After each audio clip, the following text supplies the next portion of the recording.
చంద్రబాబు నాయుడు గారి సర్కారు మరోసారి 4,400 కోట్ల రూపాయల అప్పు చేసింది. మంగళవారం వచ్చిందంటే వేల కోట్ల అప్పు.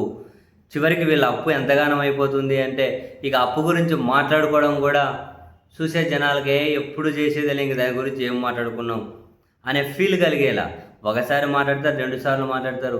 ప్రతి మంగళవారం వేల కోట్ల అప్పు తెస్తూనే ఉంటే ఇంక ఎన్ని మంగళవారాలని మాట్లాడతారు. ఇప్పుడు తాజాగా తెచ్చిన అప్పుతో బడ్జెట్ అప్పే 1,86,904 కోట్లకు అంట. బడ్జెట్ అప్పే 2 ఏళ్లలో. గ్యారెంటీ అప్పులు 1,12,804 కోట్లట. అమరావతి అప్పులు 47,387 కోట్లట. మొత్తం అన్నీ కలిపితే దాదాపు 3.5 లక్షల కోట్లకు చేరిందట. 2 ఏళ్ల అప్పు 3.5 లక్షల కోట్లకు. ఇక్కడ మనం ముక్కున వేలేసుకోవాల్సింది, మనకు అసలు అర్థం కాని విషయం ఏంటి అని అంటే, ఇంత అప్పు చేస్తున్నారు ఇంత దారుణంగా. పోనీ వీళ్ళు సూపర్ 6 ఇచ్చిన హామీలు ఏమైనా అమలు చేస్తున్నారా? జనరల్గా మహిళలకు ఏమైనా 18 ఏళ్ళు నిండిన మహిళలకు నెలకు 1,000 ఇస్తున్నారా? నిరుద్యోగ భృతిస్తూ ఉన్నారా? సూపర్ 6లో కీలకం ఇవే కదా, అమలు చేయడం లేదు.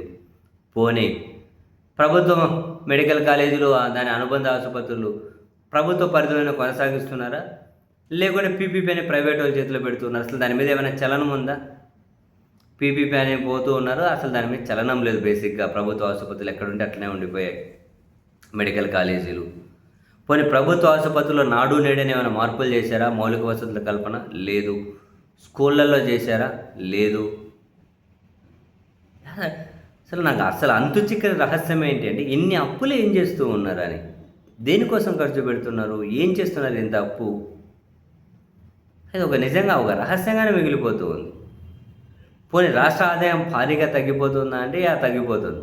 కేంద్రం నుంచి వచ్చే గ్రాంట్ తగ్గిపోతున్నాయంటే తగ్గిపోతుంది. మరి వీళ్ళు ఏం చేస్తూ ఉన్నారు? ఇది వీళ్ళ వైఫల్యం కదా.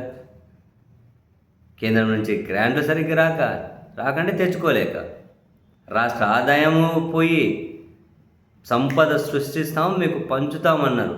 ఉన్న సంపద కాపాడుకోలేక అప్పుల వెంబడి పరిగెడుతూ ఉండి రాష్ట్రాన్ని ఎలాంటి పరిస్థితులకు నెట్టేస్తున్నారో చూడండి.